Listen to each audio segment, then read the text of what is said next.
Vocês continuam vendo a minha tela? Tá, agora deu certo. Tinha algum probleminha técnico. Obrigado. Então, hoje a gente vai abordar um tema que também é bastante importante quando a gente está pensando em restauração, né? Lembre-se que na aula que a gente discutiu sucessão, eu falei que dos fatores muito importantes quando a gente está falando de regeneração de floresta, ou seja, do processo de sucessão, tem a ver com o que tem no entorno dessa área que está sendo restaurada, né? Porque o entorno, ele colabora significativamente para esse processo.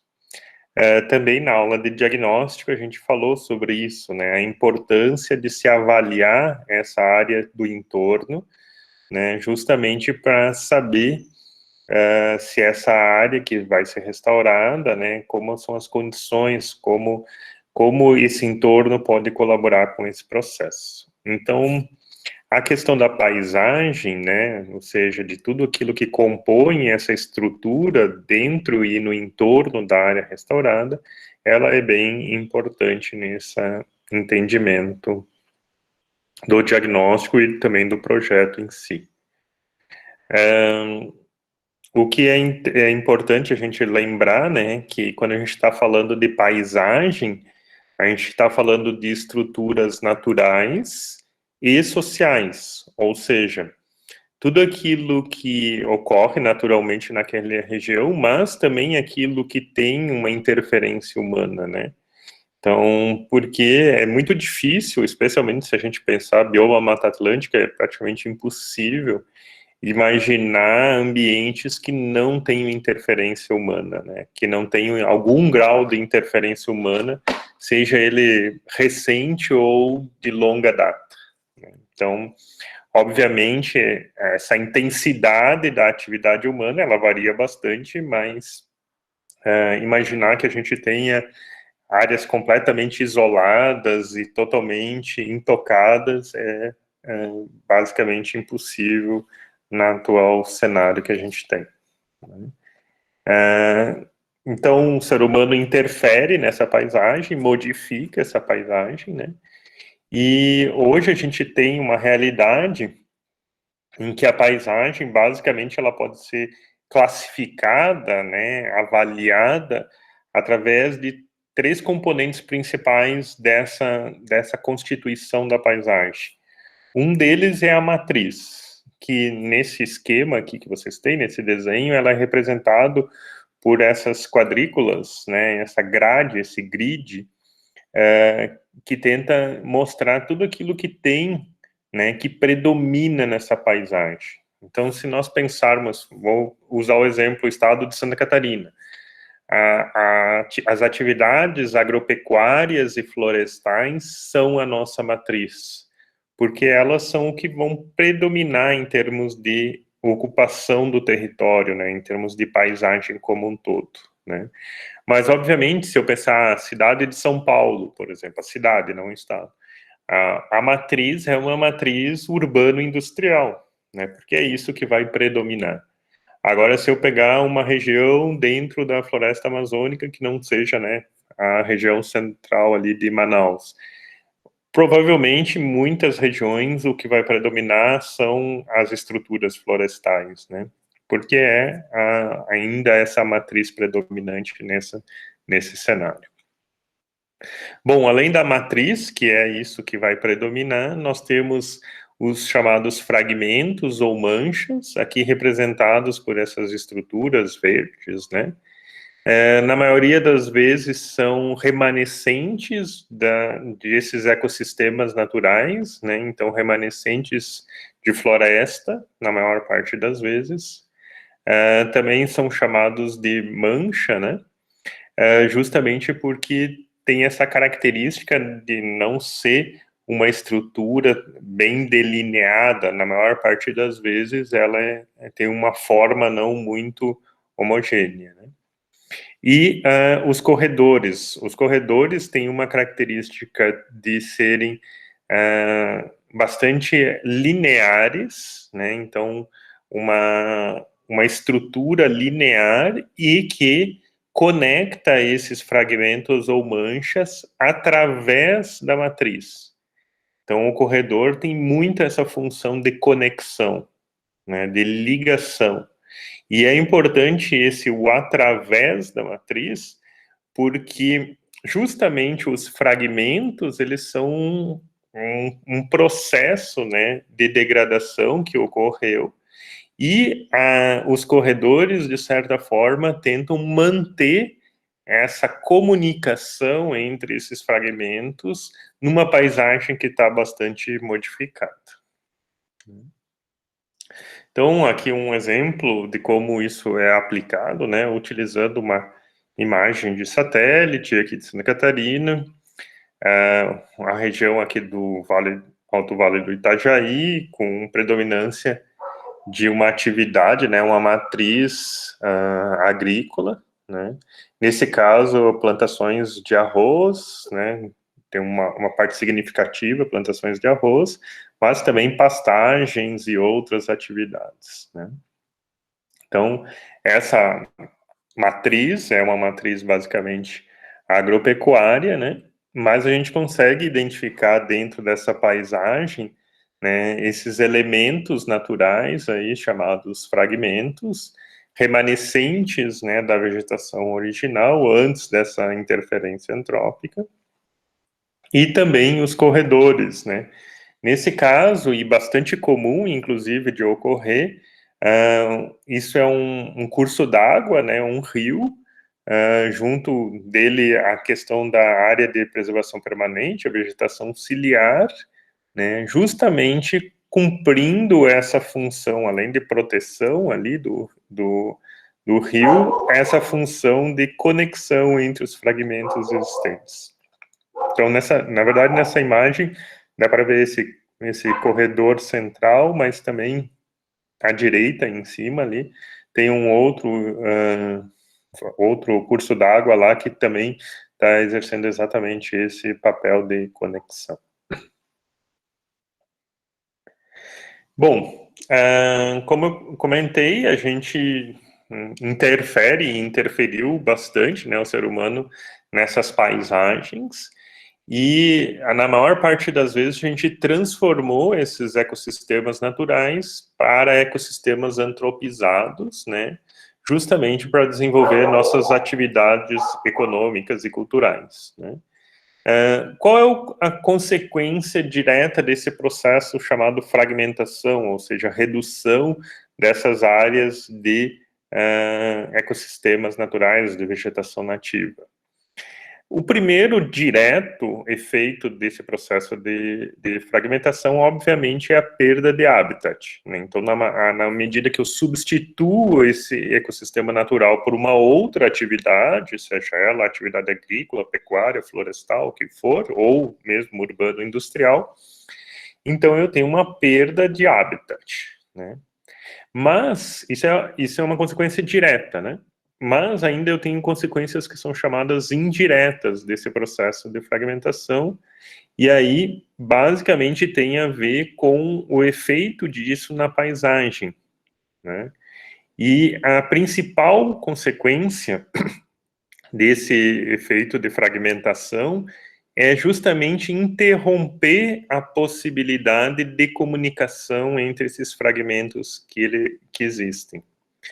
E aí, essa matriz que está aqui representada nesse desenho cinza, dependendo da matriz que a gente tem, ela é mais fácil ou mais difícil de conseguir manter essas conexões, né? Então, quanto mais distante do ecossistema natural, mais difícil ela é de manter as conexões. Quanto mais próxima de um ecossistema natural, ou quanto menos intensa é a perturbação dessa área de matriz, melhor é a conexão, ou ela consegue, de certa forma, manter a conexão. Outros efeitos que acabam ocorrendo, um deles é o chamado efeito de borda, ou seja, quanto que a matriz acaba influenciando esses fragmentos que ainda existem, né? Nesse caso, representado por essa cor mais clara em cada um desses fragmentos, né? Então, vocês vejam que tem a cor mais escura tende a representar o núcleo desse fragmento, ou seja, que sofre pouca interferência, e a borda, né, mais clara, justamente a área que sofre mais interferência. Mesmo ela não tendo sido suprimida, ela acaba recebendo influência direta dessa matriz, né? Qual é o problema disso a longo prazo, especialmente? Que mesmo que esses fragmentos não sejam suprimidos, ou seja, derrubados, né, eles podem estar condenados do ponto de vista da manutenção dessas espécies, especialmente se eles se tornarem pequenos e isolados, né, porque, sendo eles pequenos e isolados, a chance dessas espécies se manterem a longo prazo, ou seja, ao longo de diversas gerações, cada vez é mais reduzido, justamente pela dificuldade de manutenção genética, nesse caso, das espécies que estão ali presentes.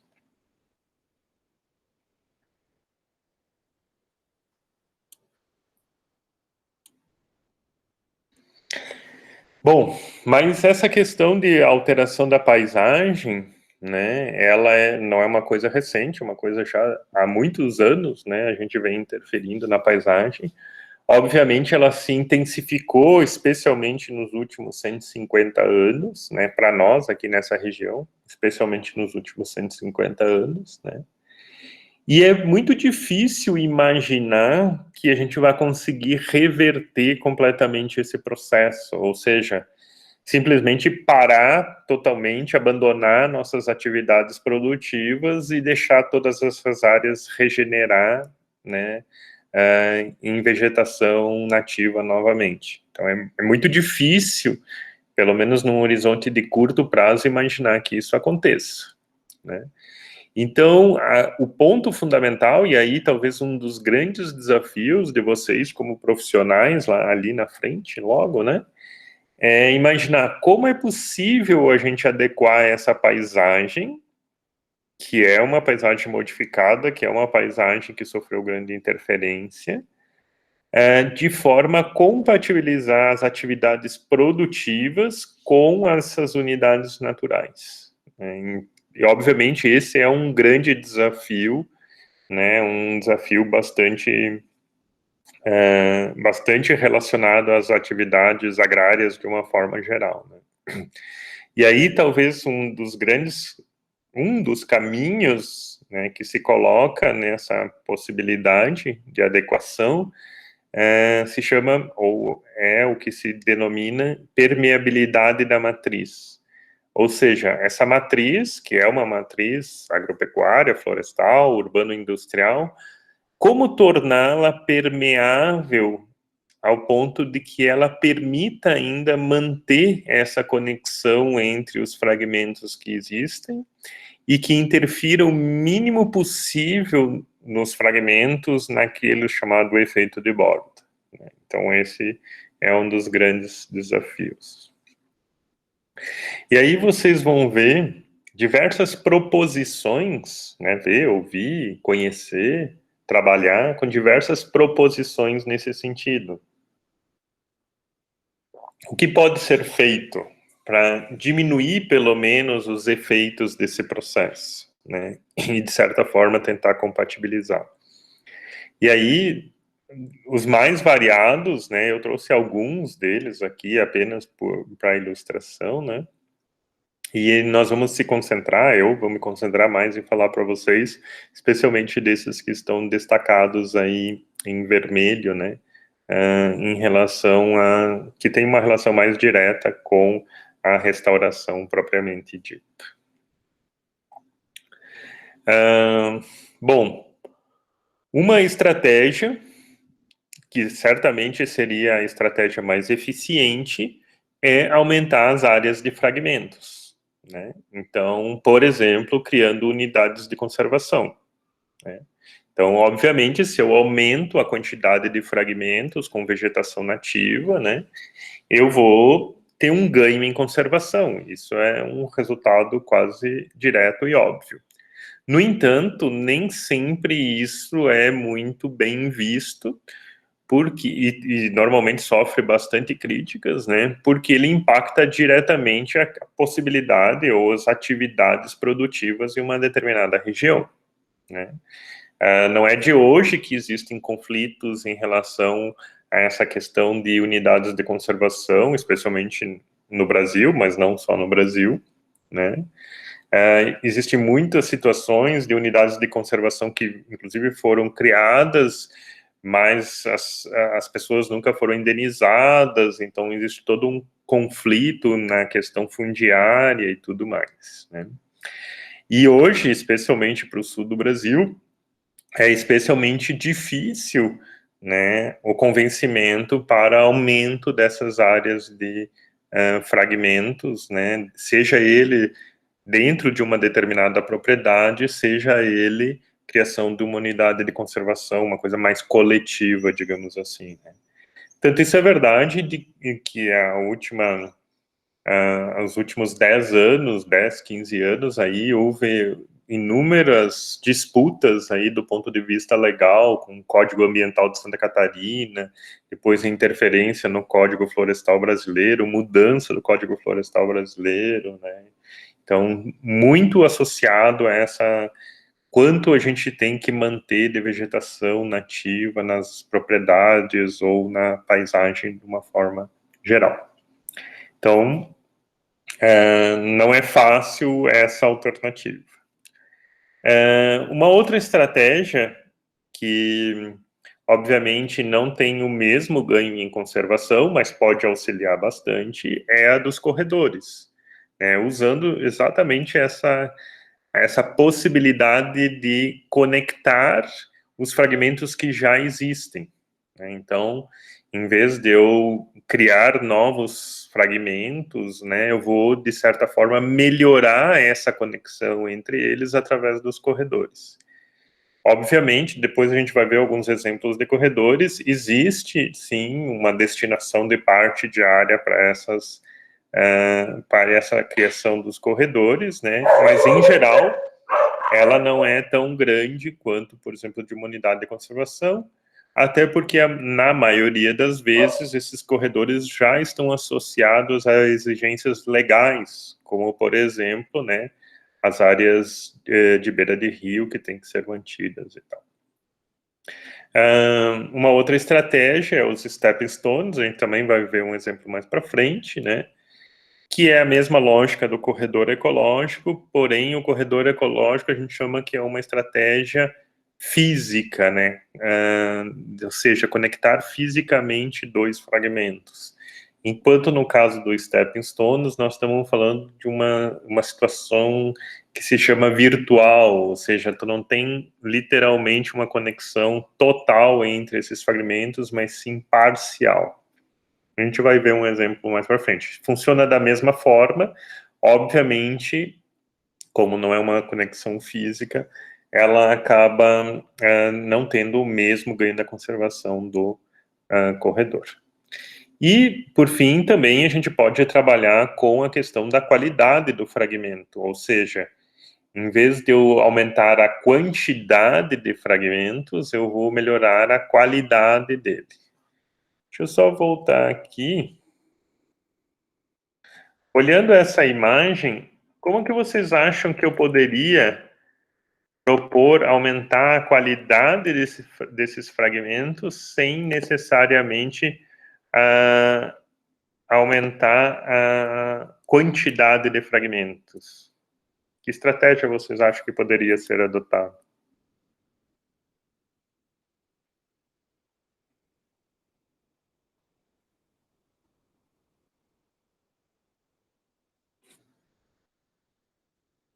Alguém? Se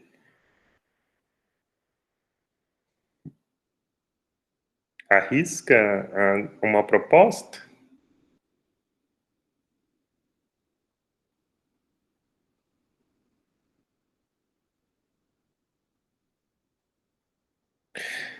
Então, os corredores já estão antes ali, né? E os corredores significa ter a questão de área sendo utilizada, né?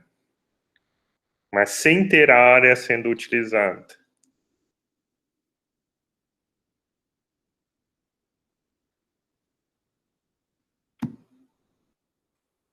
Olhando para essa imagem, o que poderia ser proposto?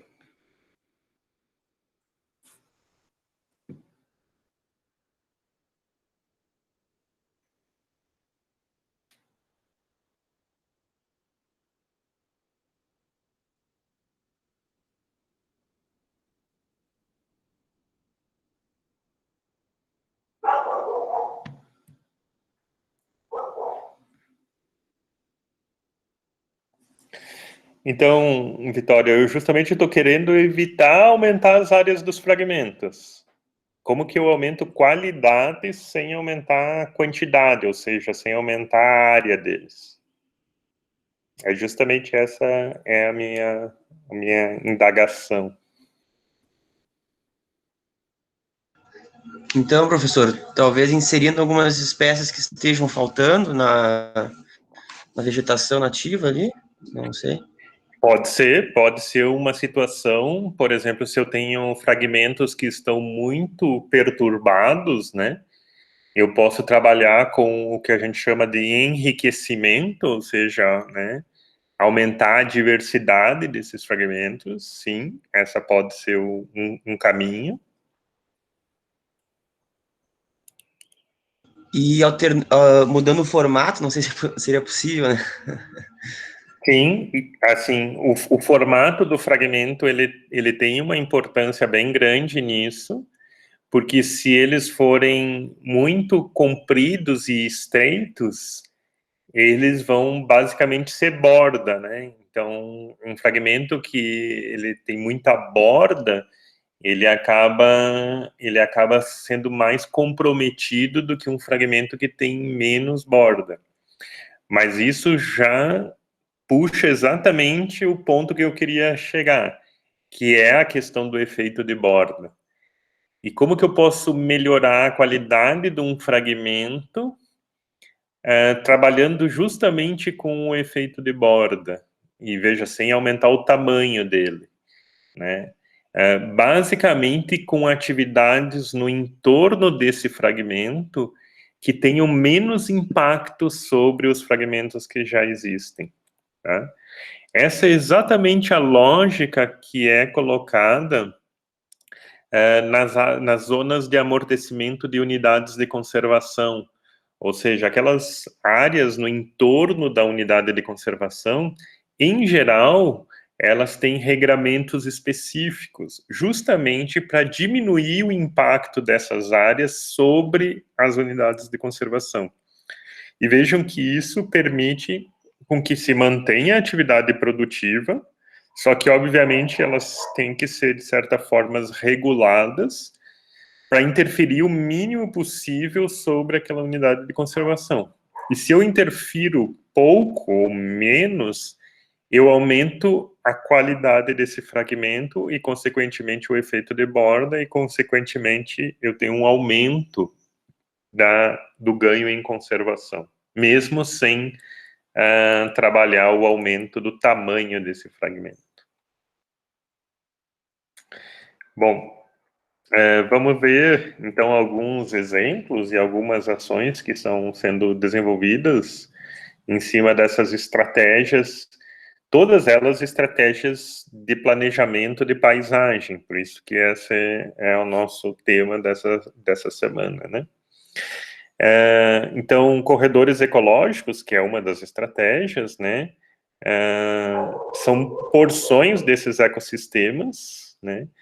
Que tem essa principal função é o fluxogênico, ou seja, conexão entre os fragmentos que existem, entre aqui unidades de conservação, mas não necessariamente só unidades de conservação, tá? Entre os fragmentos que existem ali. Né? Vamos ver alguns exemplos dessas propostas de corredores ecológicos, pelo menos mais próximos a nós, né? Existem alguns bastante ousados, digamos assim, como esse corredor ecológico da Mesoamérica, ou América Central, né, que envolve diversos países, né, então aí tem 8 ou 9 países envolvidos, uma área geográfica extremamente grande, né, e a proposta é, de certa forma, ligar todas essas áreas protegidas, né, que tem, através dessa estratégia dos corredores ecológicos. Vejo que tudo que está em amarelo ali seriam áreas de conexão, áreas que seriam estruturadas para permitir essa conexão entre as áreas protegidas, né? Vejam que é uma área extremamente grande, né, envolve muitos países, né, mas obviamente tem um impacto bem significativo do ponto de vista da conservação. Não significa que uma proposta de corredor como essa, e depois nós vamos ver o exemplo de Santa Catarina também, as pessoas precisam simplesmente sair das suas propriedades, abandonar suas atividades e assim por diante. Não. Muito pelo contrário, na maior parte das vezes, as pessoas, inclusive, são envolvidas nesse processo e auxiliam nesse processo de criação do corredor e manutenção do corredor, com alguns benefícios, com alguns retornos econômicos dessas atividades de conservação, né? Lembrando que também esses países da América Central, hoje, boa parte da renda deles vem do turismo e vem do turismo ecológico, né? Então, se a gente pegar Panamá, Costa Rica, né, são países hoje que a principal fonte de renda desses países vem do turismo de base ecológica, né? Então, eles têm, obviamente, uma intenção muito grande em aumentar a conservação desses ecossistemas, porque é a base econômica da maior parte desses países, né?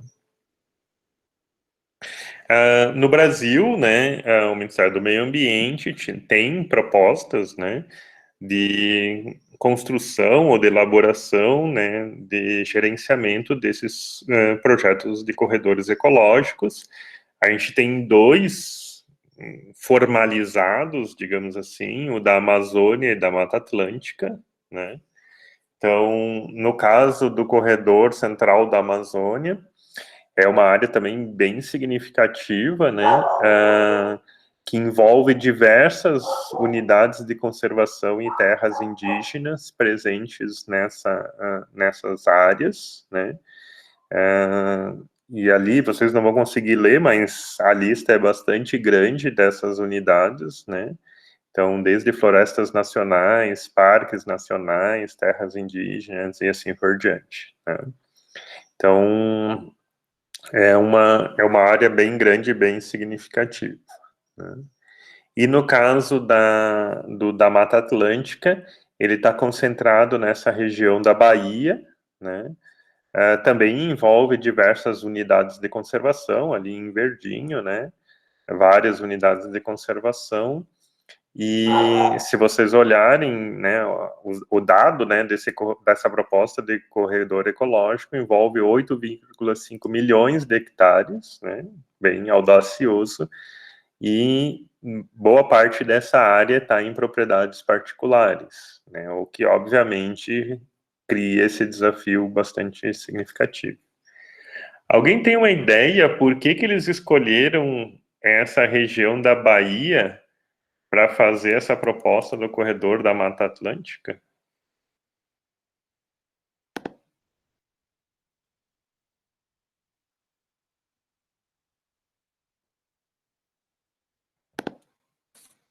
Podem chutar, se ninguém tem ideia. Podem chutar, sem problema.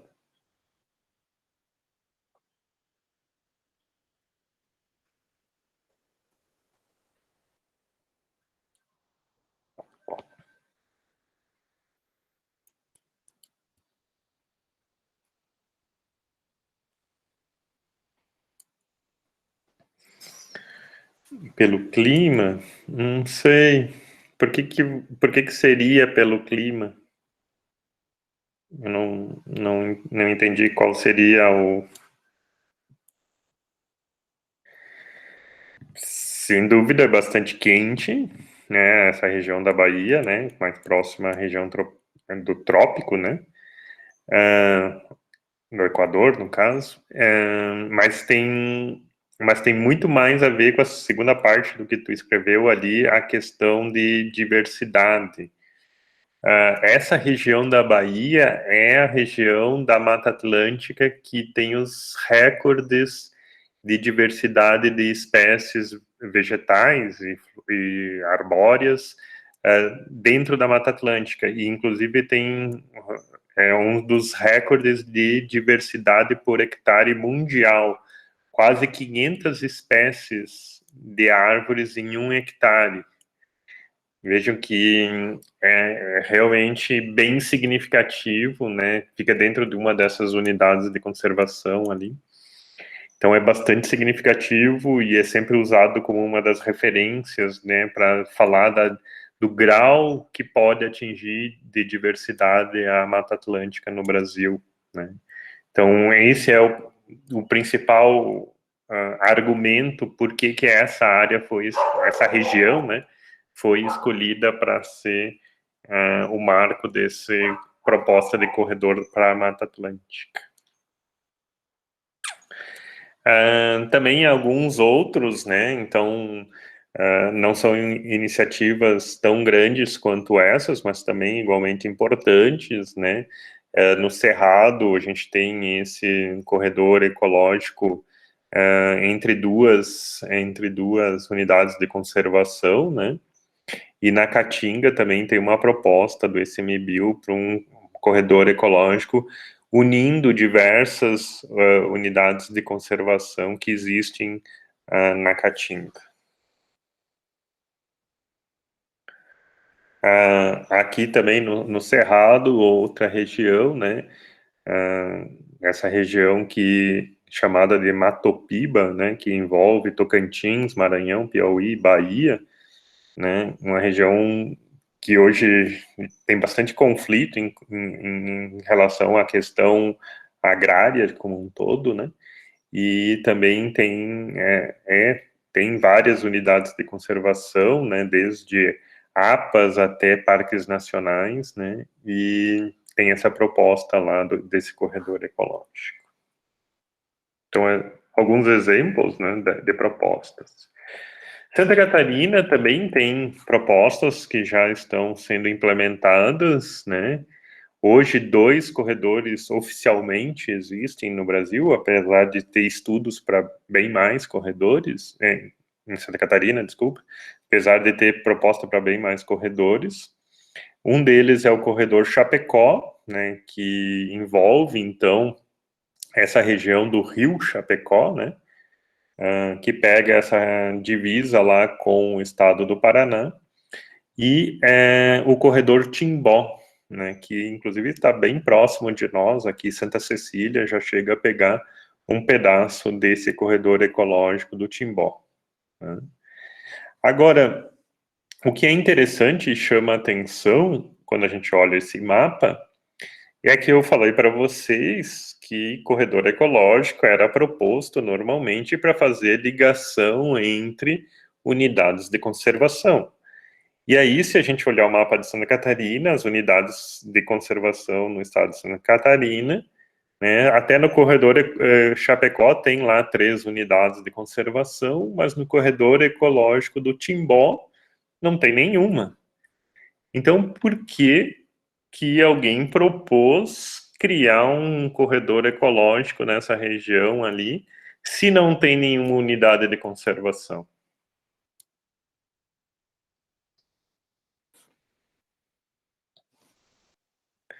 Será que eles erraram? Eles faltaram a aula de paisagem lá, que tem a definição do que é um corredor ecológico, e por isso daí fizeram esse equívoco? Ou qual seria a explicação?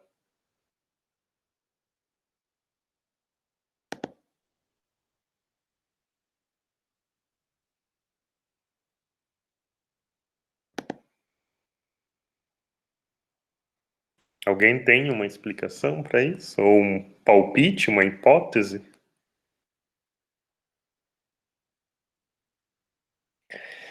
Uma área bastante fragmentada poderia ser, né, um argumento, não tem nenhuma unidade de conservação, mas é uma área bastante fragmentada. Mas, se fosse esse o argumento, ou a estratégia, o oeste do Santa Catarina, especialmente de Chapecó até São Miguel do Oeste, é a área mais fragmentada, com certeza, que a gente tem no estado de Santa Catarina, né? E também não tem unidades de conservação lá.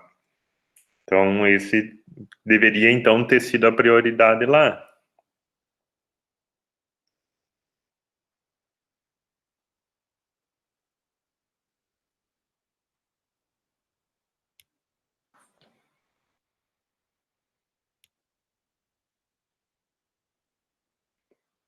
Mais alguém?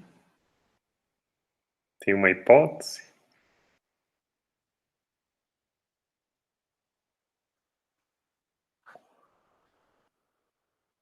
Então, tem muito a ver com justamente o que a gente tem discutido, ou tentando trazer para vocês, a questão da paisagem.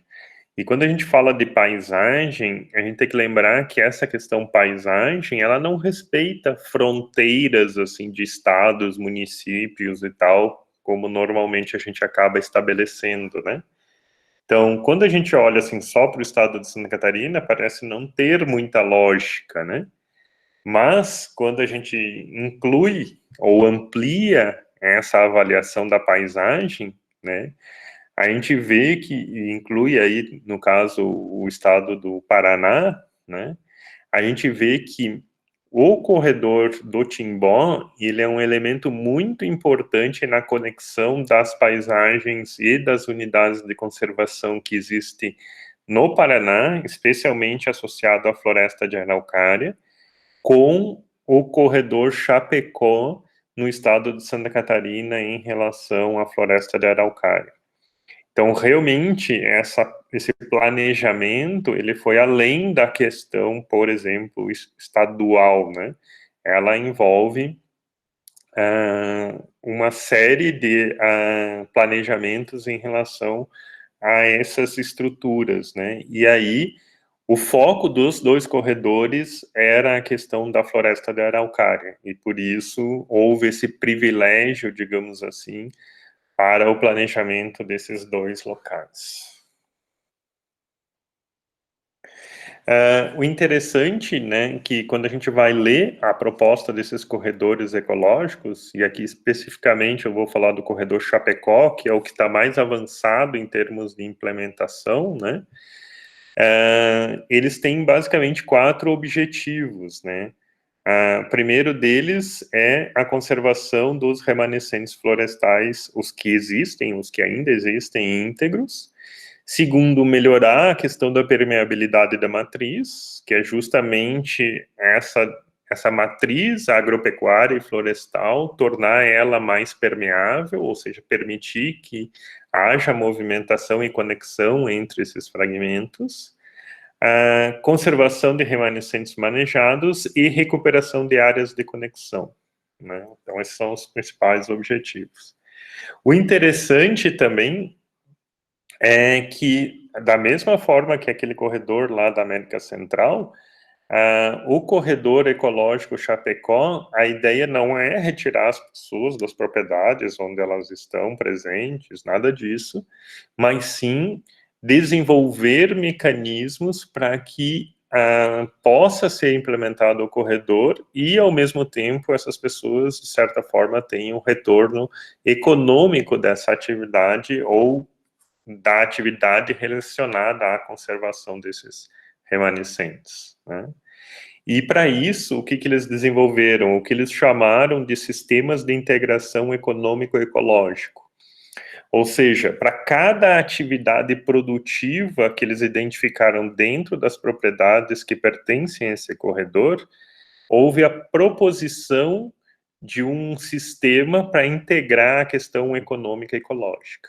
E aqui é justamente aquela situação que eu comentei para vocês, de como diminuir o impacto que essa matriz tem sobre esses remanescentes, como torná-la mais permeável, né, ou mais possível de que seja usada pela vegetação, pelos animais, para essa conexão, né? Então, vejo que para cada uma das situações foi elaborado isso.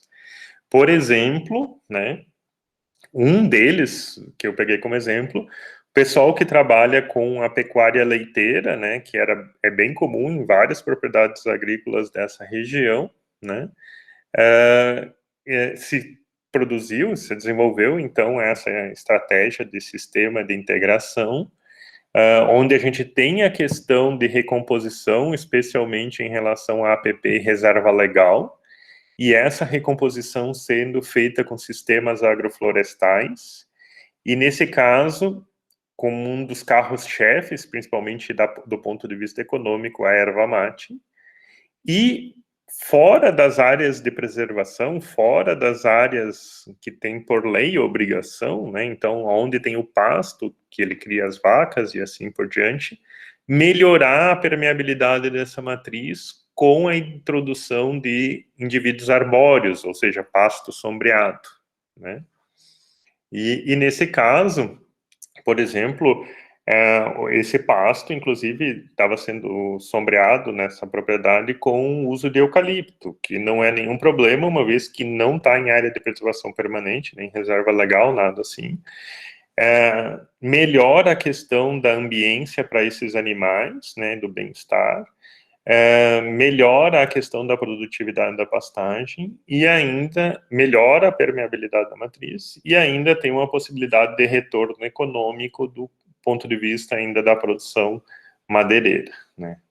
As outras imagens são da questão do sistema agroflorestal com erva mate, e no de baixo tem um que é um sistema agroflorestal também, mas é com café, que também era uma das possibilidades.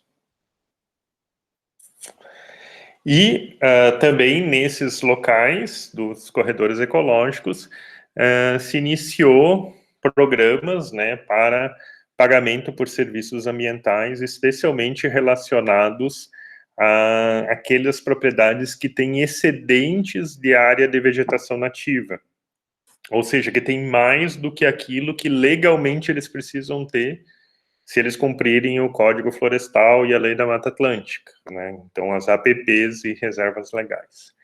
E aí, o valor que estava sendo pago está na faixa aí desde R$90 a R$350 por hectare por ano por produtor. Essa variação de valor tem a ver com qualidade dos fragmentos, né? Então, dependendo da qualidade do fragmento, ele recebe mais ou menos por isso, né? Isso começou a ser feito lá em 2015 e até onde eu sei, recentemente isso foi interrompido, né? Esse tipo de pagamento foi interrompido, infelizmente, né? Muita gente diz que isso é bastante caro, né? E que não deveria ser feito, afinal, os produtores têm obrigação, digamos assim, de conservar essas áreas de remanescentes florestais. No entanto, se a gente somar esses valores, a gente vê que é claramente muito mais uma questão de onde a gente prioriza o gasto do nosso dinheiro do que uma questão de não ter dinheiro para pagar por esses serviços ambientais. Então, isso matematicamente é bem fácil de a gente verificar essas, né, incongruências em relação a esses argumentos. Também uma outra coisa interessante tem sido as propostas de corredores ecológicos urbanos, né? Então, não só em grandes áreas, grandes extensões de áreas, que chega a ser, né, continentais aí, mas também em áreas urbanas e áreas menores, né? Então, bem interessante essa proposta de um corredor ecológico urbano na região de Manaus, né? Então, basicamente por causa desse macaquinho aí que vocês estão vendo, que se chama sauim de coleira.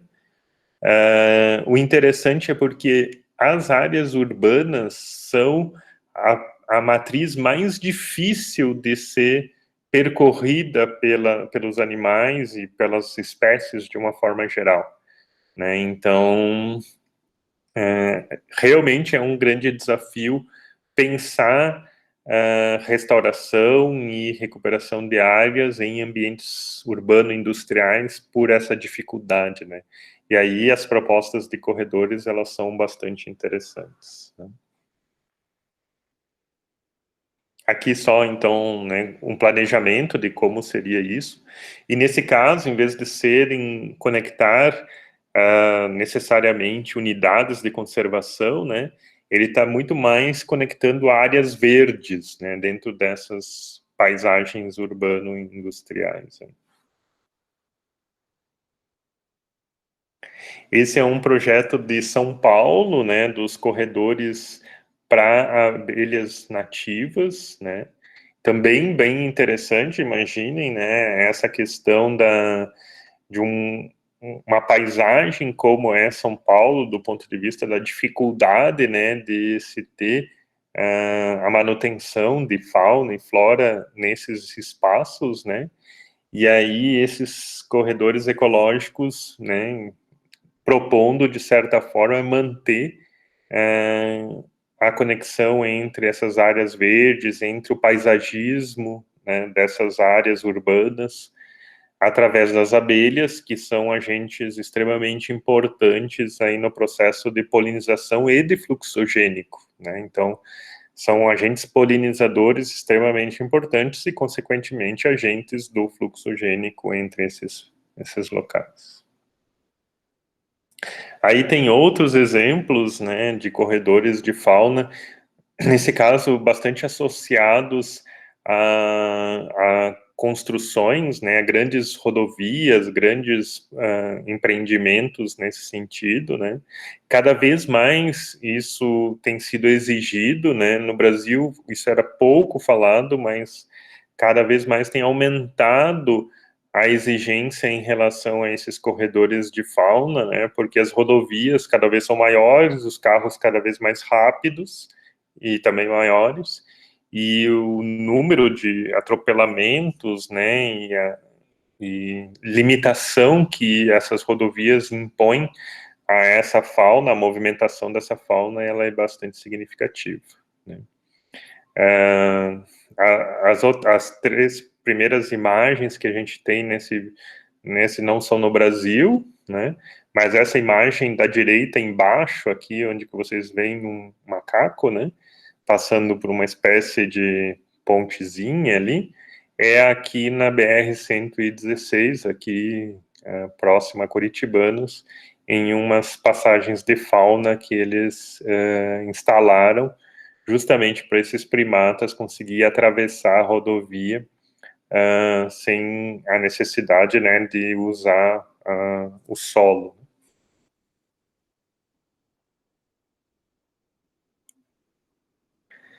Bom, como eu comentei para vocês, além dos corredores ecológicos tradicionais, tem a proposta dos stepping stones, que são chamados corredores virtuais, justamente porque eles não fazem uma conexão física, né, própria entre esses fragmentos, mas a lógica é exatamente a mesma, né? Então, de certa forma, facilitar esse processo de movimentação das espécies, né? Então, basicamente, entre esses fragmentos, criar esses stepping stones que seriam esses pontos de apoio para essa conexão. Então, um exemplo do uso dessa estratégia do stepping stones, né? Imaginar uma paisagem como essa, né? Bastante já com uma matriz predominantemente agropecuária, né? Então você tem um fragmento lá no fundo e um fragmento aqui próximo, como conectá-lo, né? Então, de certa forma, esses pequenos capões, né, que servem como essa estratégia do stepstone, ou seja, uma estratégia de apoio para que essa movimentação ocorra. Claro, seria mais eficiente fazer um corredor, né, ligando literalmente uma área a outra? Muito possivelmente sim, do ponto de vista da conservação. Mas como existe essa outra ponderação em relação à perda de área produtiva, não necessariamente isso é tão facilmente aceito, né? E também uma questão interessante, né, já ligando também essa questão urbana novamente, é a ideia de usar o paisagismo, mas incorporar elementos da ecologia da paisagem nesses propostas de paisagismo, né? Então, tanto jardins, praças, ruas, avenidas e assim por diante, né? Por muito tempo se imaginou o paisagismo simplesmente com a questão estética, né? E não com uma questão funcional. No entanto, hoje tem se reforçado significativamente o papel funcional do paisagismo em colaborar com essa questão, especialmente para as matrizes urbanas, né? Então, as áreas urbanas, praças, paisagismo urbano, né, de ruas, de avenidas, podem todas ser incorporadas nesse processo. Então, aqui algumas propostas nesse caso, né, alguns são só simulações, né, mas como poderiam ser pensadas, né? Na prática, alguns projetos que já estão em desenvolvimento, por exemplo, do Jardim Botânico de Florianópolis, a proposta original é que esse jardim botânico ele representasse as 3 comunidades de vegetação, de ecossistemas naturais que a gente tem na ilha, né? Então, a estação Itacorubi, o número 1 ali, representa o mangue, a estação 2, Cidade das Abelhas, ela representa a floresta ombrófila densa, né, que é típica da região do litoral, e a estação lá do Sapiens Parques, em Canasvieiras, é a vegetação de restinga. Então vejam que nesses 3 pontos, ou nessas 3 estações, como eles chamaram, cada uma delas representando um ecossistema natural desse, no caso do município de Florianópolis, justamente para incorporar no contexto local esses ecossistemas naturais e, de certa forma, colaborar tanto com o ponto de vista da conservação, mas principalmente com essa questão da conectividade, além da questão cultural, da questão da educação ambiental e assim por diante. Também é crescente, digamos assim, o número de profissionais que têm trabalhado com essa questão do paisagismo usando espécies nativas, né? Especialmente porque a gente vê que muitas espécies exóticas invasoras, que hoje a gente tem sérios problemas no Brasil e no mundo como um todo, foram introduzidas com fins ornamentais. E no Brasil não é diferente, né? Uma série de plantas exóticas invasoras foram introduzidas com fins ornamentais, né? E o Brasil, um país mega diverso, né? Um dos países da maior diversidade de espécies do planeta, a gente estava importando espécies de outros países para fazer paisagismo, né? Então é bastante contraditório, né? Para não dizer que é bastante até vergonhoso do ponto de vista técnico, a gente não utilizar nossas espécies nativas para essa finalidade. E por fim, a questão do planejamento, né? Do planejamento da paisagem como um todo, talvez o grande avanço que o Brasil teve nos últimos anos em termos de paisagem e planejamento de paisagem foi o cadastro ambiental rural, né?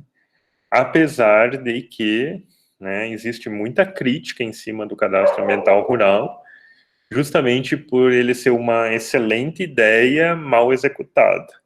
Mas, ainda assim, ele é a estratégia, assim, em termos de país, a estratégia de planejamento da paisagem que a gente tem, né?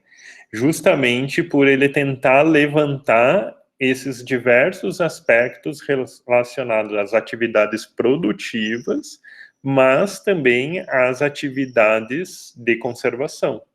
Então, ele tenta identificar, né, quais são essas áreas produtivas, inclusive essas questões de certo conflito aí das áreas que foram ocupadas, né, chamadas áreas consolidadas, né, ocupadas muitas vezes de forma irregular, e também o próprio CAR prevê, né, que além de você identificar essas áreas, se houver a questão de necessidade de restauração, você tem que aderir a um programa que é o Programa de Regularização Ambiental. Então, o planejamento dessa paisagem como um todo, ele está previsto na criação do CAR. E a gente espera, né, que então essa primeira fase, que é a identificação da paisagem como um todo, já se encerrou. A gente espera que agora a segunda fase do CAR, que é a regularização ambiental das propriedades, também acabe ocorrendo, né? E aí surge uma grande oportunidade, né, para quem gosta dessa área e de repente, né, vai se interessar em trabalhar nessa área enquanto profissional lá para frente, que é a possibilidade de restauração ecológica dessas áreas, né? Daí, com foco principal, né, assim, pelo volume nas áreas de preservação permanente em reserva legal. É bem interessante porque nos últimos semestres eu sempre tenho pedido para os alunos, né, trazerem exemplos do CAR, de uma propriedade que eles conheçam e assim por diante. E é muito difícil uma propriedade que esteja 100% regularizada do ponto de vista, né, fez o CAR e aí identificou as áreas e aí começou a fazer o processo de recuperação. A maior parte das propriedades tem alguns problemas do própria elaboração do CAR, mas principalmente de identificação dessa necessidade de restauração como um todo. E o PRA, o Programa de Regularização Ambiental do Estado de Santa Catarina, já foi estabelecido, já tem a lei publicada, e o Instituto do Meio Ambiente está em processo de iniciar essa cobrança para essa questão das propriedades agrícolas que fizeram a adesão ao CAR e precisam recuperar essas áreas. Então, seguramente, nos próximos anos, né, a gente vai ver esse assunto vindo à tona de forma bem significativa, assim como foi o CAR, né? O CAR começou devagarinho e tal, ninguém acreditava muito que precisava fazer, até que os bancos começaram a exigir e tal, e aí o negócio meio que avançou, né, com várias prorrogações e tal, mas praticamente, pelo menos Santa Catarina, lá, se entra lá no sistema do CAR, diz que 100% das propriedades já fizeram esse levantamento.